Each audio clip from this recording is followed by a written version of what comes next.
আসসালামু আলাইকুম সুপ্রিয় শিক্ষার্থীবৃন্দ।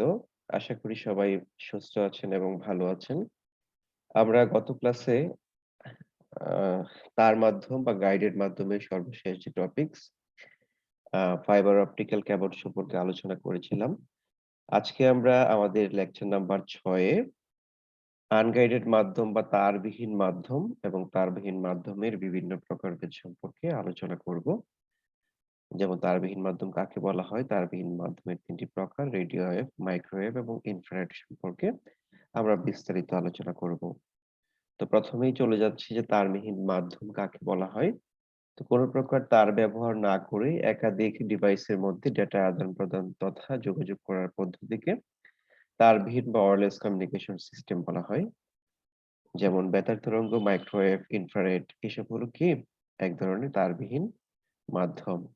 তো আমরা প্রথমেই চলে যাচ্ছি যে বেতার তরঙ্গের অনেকগুলো প্রকারভেদ। ৩ প্রকারের মধ্যে রেডিও ওয়েভ কাকে বলা হয়? তো রেডিও ওয়েভের সঙ্গে এখানে বলা আছে যে 3 কিলোহার্টজ থেকে 300 গিগাহার্টজ ফ্রিকোয়েন্সির ইলেক্ট্রোম্যাগনেটিক স্পেকট্রামকে বলা হয় রেডিও ওয়েভ। এই তরঙ্গের তরঙ্গদৈর্ঘ্য 1 মিলিমিটার থেকে 100 কিলোমিটার পর্যন্ত হয়ে থাকে। এই রেঞ্জের ফ্রিকোয়েন্সি সাধারণত বেতার যোগাযোগ ব্যবহৃত হয় বলে একে রেডিও ওয়েভ বলা হয়। এক্ষেত্রে প্রতিটি কম্পিউটার একই ফ্রিকোয়েন্সিতে সেট করা থাকে যাতে এগুলো অন্য কম্পিউটার থেকে সিগন্যাল গ্রহণ করতে পারে। সাধারণত ডেটা কমিউনিকেশনে 10 কিলোহার্টজ থেকে 1 গিগাহার্টজ ফ্রিকোয়েন্সির রেডিও স্পেকট্রাম ব্যবহৃত হয়। রেডিও ওয়েভ ২ প্রকার। একটি হচ্ছে নিয়ন্ত্রিত, অন্যটি হচ্ছে অনিয়ন্ত্রিত। নিয়ন্ত্রিত রেডিও ওয়েভ সরকারি অনুমতি ছাড়া কেউ ব্যবহার করতে পারে না। তো আমরা প্রথমেই আমরা রেডিও ওয়েভ, মাইক্রোওয়েভ এবং আম আ ইনফ্রারেড সম্পর্কে আমরা যখন আজকের লেকচারের একদম সর্বশেষ যাব, যখন আমরা পার্থক্যগুলো জানবো, কেন আমরা কোনটা ব্যবহার করি, তখন আমরা বুঝতে পারবো যে ৩ টা ওয়েভ আসলে আলাদা, আলাদা ব্যবহার করার কারণ কি। তো রেডিও ওয়েভের বৈশিষ্ট্যে আমরা চলে যাই। এখানে আপনারা দেখতে পাচ্ছেন যে বিভিন্ন ধরনের ওয়েভ লেংথ বা তরঙ্গ দৈর্ঘ্যের একটা লিস্ট আছে। আপনাদের ফিজিক্স বইয়ে দেখবেন যে তরঙ্গ দৈর্ঘ্যের একটা মানে একটা ছবি আছে, যেখানে কোন দৈর্ঘ্যের রেঞ্জ কতটুকু সেখানে লেখা আছে। ঠিক আছে? তো আমরা রেডিও ওয়েভের যে সুবিধা আছে সেই সুবিধার ক্ষেত্রে চলে যাচ্ছি, এবং কিছু অসুবিধাও আছে যার কারণে আমরা রেডিও ওয়েভ ব্যবহার না করে ইনফ্রারেড অথবা মাইক্রোওয়েভ ব্যবহার করব ভবিষ্যতে। তো রেডিও ওয়েভের সুবিধাগুলো কি কি? যে রেডিও ওয়েভ বিল্ডিং বা দেয়াল ভেদ করতে পারে। সুতরাং এতে ইনডোর এবং আউটডোর উভয় যোগাযোগের জন্য ব্যবহৃত হয়। ট্রান্সমিটার এবং রিসিভার একই সরলরেখায় থাকার প্রয়োজন নেই। রেডিও ওয়েভ বায়ুমণ্ডল দ্বারা শোষিত হয় না, ফলে বায়ুমণ্ডল দ্বারা সামান্যই প্রভাবিত হয়।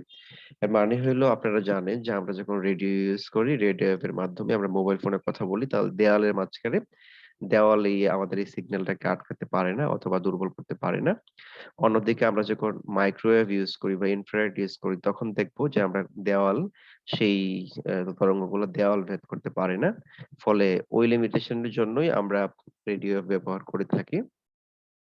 এবং রেডিও ওয়েভের কিছু অসুবিধা আছে। সেই অসুবিধাগুলো কি? যেমন রেডিও ওয়েভ ট্রান্সমিশনে নিম্ন সীমার ফ্রিকোয়েন্সি ব্যবহৃত হয়। বিপুল পরিমাণ তথ্য একসাথে প্রেরণ করা সম্ভব হয় না। রেডিও ওয়েভ স্বাস্থ্যের জন্য ক্ষতিকর। যেমন আমরা আ মাইক্রোওয়েভের মাধ্যমে একই সাথে অনেক ডাটা, যেমন আজকে আমরা 4G, 3G ইউজ করছি। অনেক স্পিডে আমরা ডাটা প্রেরণ করতে পারি, যেখানে রেডিও ওয়েভের মাধ্যমে সম্ভব না। কিন্তু রেডিও ওয়েভের মাধ্যমে দেয়াল আছে এমন কোথাও বা যেখানে দুর্গম সেই অঞ্চলে রেডিও ব্যবহার করা যায়, কিন্তু মাইক্রোওয়েভ বা ইনফ্রারেড ব্যবহার করা যায় না। তো রেডিও ওয়েভের কিছু ব্যবহার আছে। আমরা কোথায়, কোথায় রেডিও ব্যবহার করতে পারি? রেডিও বা বেতার যন্ত্র ব্যবহার করা যায় মোবাইল যোগাযোগের লিঙ্ক স্থাপনে, টেলিভিশন ব্রডকাস্টিং এ, ইন্টারনেট সংযোগের জন্য tower to tower reading link ব্যবহার করা হয়। যখন একজন প্রেরক এবং অনেকগুলা রিসিভার থাকে, তখন মাল্টি কাস্টিং এর জন্য একটি রেডিও ওয়েভ দরকারি। ওয়াইড এরিয়া নেটওয়ার্কে ব্যবহৃত হয়। ঠিক আছে? তো আমরা রেডিও ওয়েভ সম্পর্কে জানলাম, রেডিও ওয়েভের বৈশিষ্ট্য, রেডিও ওয়েভের সুবিধা এবং অসুবিধা সম্পর্কে। এখন আমরা চলে যাচ্ছি মাইক্রোওয়েভে। আমরা মাইক্রোওয়েভ যখন পড়তে যাবো, তখন দেখবেন যে রেডিও ওয়েভের সাথে মাইক্রোওয়েভের পার্থক্যগুলা কোথায়? কেন আমরা কোথায় রেডিও ওয়েভ কখন ব্যবহার করব এবং কখন মাইক্রোওয়েভ ব্যবহার করব? আশা করি আমাদের এই আলোচনার শেষে আপনারা সে সম্পর্কে একটি আ ধারণা পাবেন। তো মাইক্রোওয়েভ হলো আমরা আগেরটা পড়েছিলাম 3 মেগাহার্টজ থেকে 300 গিগাহার্টজ পর্যন্ত যে ফ্রিকোয়েন্সি সেটা হলো রেডিও ওয়েভ ব্যবহার করা হয়। কিন্তু মাইক্রোওয়েভের ক্ষেত্রে 300 মেগাহার্টজ থেকে 300 গিগাহার্টজ ফ্রিকোয়েন্সি ইলেক্ট্রোম্যাগনেটিক স্পেকট্রামকে বলা হয় কি? মাইক্রোওয়েভ বলা হয়। এই তরঙ্গের তরঙ্গদৈর্ঘ্য 1 মিলিমিটার থেকে 1 মিটার পর্যন্ত হয়ে থাকে। তো আগের তরঙ্গদৈর্ঘ্য কত ছিল? প্রায় ১ 10 কিলোমিটারের মতো আ লম্বা পর্যন্ত হতে পারত। কিন্তু এই তরঙ্গ দৈর্ঘ্যটা রেডিও তরঙ্গ দৈর্ঘ্যের চেয়ে অনেক ছোট এবং ফ্রিকোয়েন্সি বেশি। ঠিক আছে? তো মাইক্রোওয়েভের কিছু সুবিধা আছে। যেমন মাইক্রোওয়েভের যে কিছু বৈশিষ্ট্য আছে। ১ম এ আমরা বৈশিষ্ট্যগুলো দেখে নেই। কি, কি বৈশিষ্ট্য আছে মাইক্রোওয়েভে? যে মাইক্রোওয়েভ বাঁকা পথে চলতে পারে না। আমরা আগে দেখেছিলাম রেডিও ওয়েভ বাঁকা পথে চলতে পারে এবং দেয়ালকে ভেদ করতে পারে। কিন্তু রেডিও ওয়েভ মাইক্রোওয়েভ সেটা করতে পারে না, বাঁকা পথে চলতে পারে না। কিন্তু মাইক্রোওয়েভের মাধ্যমে অনেক ডাটা একসাথে প্রেরণ করা যায়, যা রেডিও ওয়েভের মাধ্যমে করা সম্ভব না। ফলে আমাদের যেখানে অনেক বেশি ডাটা প্রেরণ করা দরকার, সেখানে আমরা মাইক্রোওয়েভ ব্যবহার করব। কিন্তু যেখানে আমাদের অল্প ডাটা কিন্তু আ আঁকা-বাঁকা পথে যেতে পারে বা দেওয়াল ভেদ করার প্রয়োজন হতে পারে, সেসব জায়গায় আমরা রেডিও ওয়েভ ব্যবহার করব। তো মাইক্রোওয়েভ সিস্টেম মূলত ২ টো ট্রান্সসিভার নিয়ে গঠিত। এর একটি সিগন্যাল ট্রান্সমিট এবং অন্যটি রিসিভ করার কাজে ব্যবহৃত হয়। মাইক্রোওয়েভের মাধ্যমে প্রেরক এবং প্রাপকের মধ্যে কোনো বাধা থাকলে ডেটা ট্রান্সমিট করতে পারে না।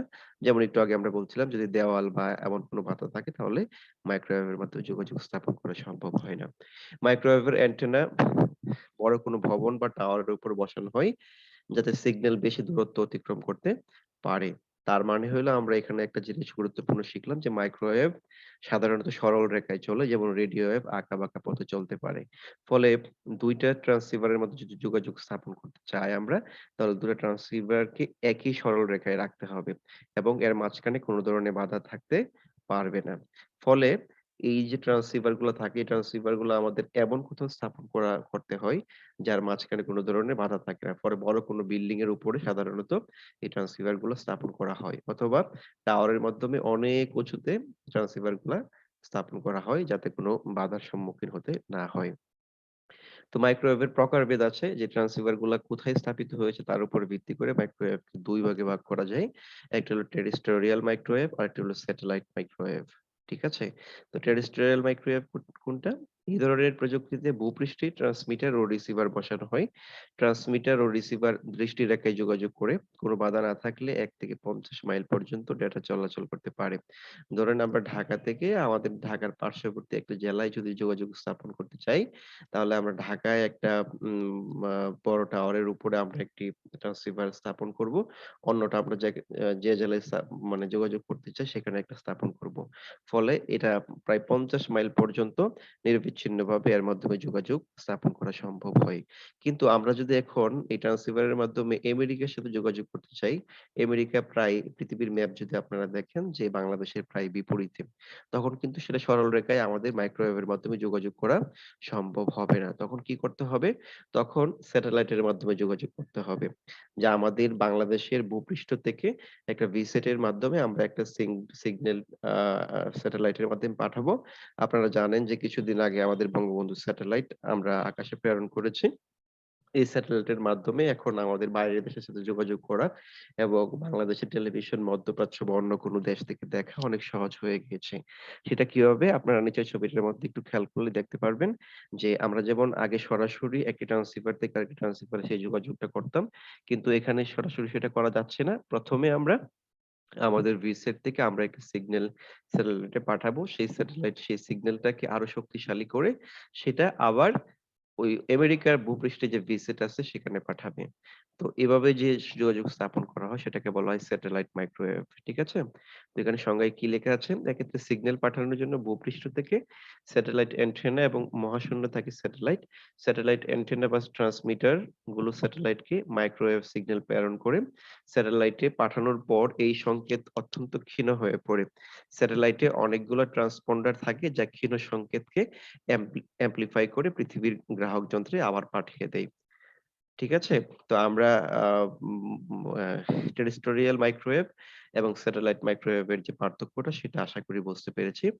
তো আমরা এখন চলে যাচ্ছি মাইক্রোওয়েভের যে সুবিধাগুলো আছে এবং কি অসুবিধা আছে সে সম্পর্কে জানবো। তো ব্যান্ডউইথ অনেক বেশি তাই এটি ব্যবহার করে বিপুল পরিমাণ তথ্য একসাথে ট্রান্সমিট করা যায়।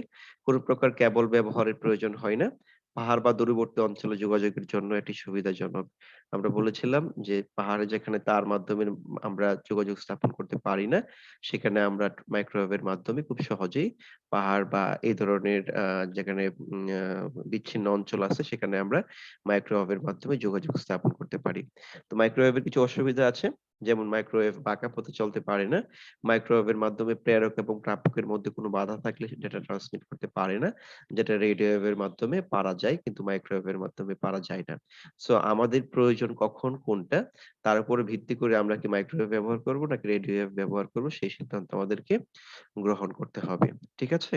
তো আমি আশা করি যে আমরা রেডিও ওয়েভ এবং মাইক্রোওয়েভের পার্থক্যগুলো বুঝতে পেরেছি। আমরা কেন মাইক্রোওয়েভ ব্যবহার করি কখন, আমরা কেন রেডিও ওয়েভ ব্যবহার করব সে সম্পর্কে আমরা একটা ধারণা পেয়েছি। ঠিক আছে? আমি এখন চলে যাচ্ছি আমাদের আজকের আলোচনার সর্বশেষ যে টপিকস ইনফ্রারেড সম্পর্কে। আ এখানে লেখা আছে যে 300 গিগাহার্টজ থেকে 400 টেরাহার্টজ ইলেক্ট্রোম্যাগনেটিক স্পেকট্রামকে বলা হয় ইনফ্রারেড। এই তরঙ্গের তরঙ্গদৈর্ঘ্য ৭৫০ ন্যানোমিটার থেকে 1 মিলিমিটার পর্যন্ত হয়ে থাকে। খুবই নিকটবর্তী দুটি ডিভাইসের মধ্যে যোগাযোগে ব্যবহৃত হয়। আমরা আগের যে দুটি পড়েছি যে রেডিও ওয়েভের মাধ্যমে অনেক বড় অঞ্চলে যোগাযোগ স্থাপন করা যায়। মাইক্রোওয়েভের মাধ্যমে বাধাহীনভাবে সরল রেখায় যোগাযোগ স্থাপন করতে হয় এবং ইনফ্রারেডের ক্ষেত্রে দেখেন ইনফ্রারেডের ফ্রিকোয়েন্সি অনেক বেশি কিন্তু তরঙ্গ দৈর্ঘ্য দেখেন অনেক ছোট মাত্র ৭৫০ ন্যানোমিটার থেকে 1 মিলিমিটার পর্যন্ত। যেখানে আগের ২ টির তরঙ্গ দৈর্ঘ্য এটার চেয়ে অনেক বড় ছিল। সবচেয়ে বড় বেতার তরঙ্গ, তারপরে হলো আ ইন কি বলে মাইক্রোওয়েভ এবং সর্বশেষ হলো ইনফ্রারেড। ঠিক আছে? আর এখানে খুবই নিকটবর্তী দুটো ডিভাইসের মধ্যে যোগাযোগ স্থাপন করার জন্য সাধারণত ইনফ্রারেড ব্যবহার করা হয়। তো ইনফ্রারেড কিছু সুবিধা আছে। সুবিধাগুলা কি? যেমন দামে সস্তা, বিদ্যুৎ শক্তির প্রয়োজন খুবই কম, স্বল্প দূরত্বে প্রায় ১০ মিটারের মধ্যে ভালো কাজ করে। এবং কিছু অসুবিধা আছে যেমন অধিক দূরত্বে ডেটা ট্রান্সমিট করতে পারে না। ট্রান্সমিটার এবং রিসিভারের মধ্যে কোনো প্রতিবন্ধক থাকলে কাজ করতে পারে না। তো এটার ক্ষেত্রেও একটা কথা সত্য যেটা মাইক্রোওয়েভের মতো এটা সরল রেখায় কাজ করে। এর মাঝখানে যদি কোনো দেয়াল থাকে বা কোনো বাধা থাকে তাহলে সে যোগাযোগ স্থাপন করতে পারে না। কিন্তু মাইক্রোওয়েভ যেমন অনেক জায়গা জুড়ে যোগাযোগ স্থাপন করতে পারে কিন্তু ইনফ্রারেড সেটা পারে না। ইনফ্রারেড সাধারণত ১০ মিটারের ভিতরে অনেক ভালো কাজ করে। কিন্তু তাইলে আমরা কেন ইনফ্রারেড ব্যবহার করি? ইনফ্রারেড ব্যবহার করার অন্যতম কারণ হলো এটা অনেক দামে সস্তা এবং এটা আমরা আ আমাদের ঘরে যেমন রেডিও, টিভি, এসি ইত্যাদির রিমোট কন্ট্রোল হিসেবে ব্যবহার করি। কম্পিউটারে তারবিহীন কিবোর্ড, মাউস, প্রিন্টার ইত্যাদির সাথে যোগাযোগ স্থাপন করার জন্য ব্যবহার করা হয়। তো সাধারণত আমরা দেখেছি ইনফ্রারেড এবং মাইক্রোওয়েভ প্রায় একই ধরনের। ইনফ্রারেডের তরঙ্গদৈর্ঘ্য একটু ছোট মাইক্রোওয়েভের চেয়ে এবং মাইক্রোওয়েভের ফ্রিকোয়েন্সি ইনফ্রারেডের ফ্রিকোয়েন্সির চেয়ে কম। তো আমরা এখানে মাইক্রোওয়েভে ব্যবহার করতে পারি কিন্তু আমাদের যেহেতু অল্প দূরত্বে আমরা অনেক সস্তায় অনেক কম খরচে ইনফ্রারেড ব্যবহার করতে পারি। সে কারণে আমরা মাইক্রোওয়েভের পরিবর্তে আমরা ঘরের রিমোট কন্ট্রোল হিসাবে ইনফ্রারেড ব্যবহার করে থাকি। তো আমাদের আজকের আলোচনা প্রায় শেষ পর্যায়ে।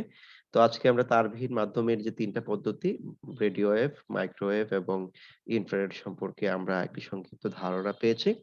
আ আ আপনারা আপনাদের বইটা ভালোভাবে পড়বেন। আ সেখানে বিস্তারিত লেখা আছে। তো আশা করি আমরা আমাদের নেক্সট ক্লাস নিয়ে শীঘ্রই আপনাদের সামনে হাজির হব। সে পর্যন্ত সবাই ভালো থাকবেন, সুস্থ থাকবেন। আল্লাহ হাফেজ।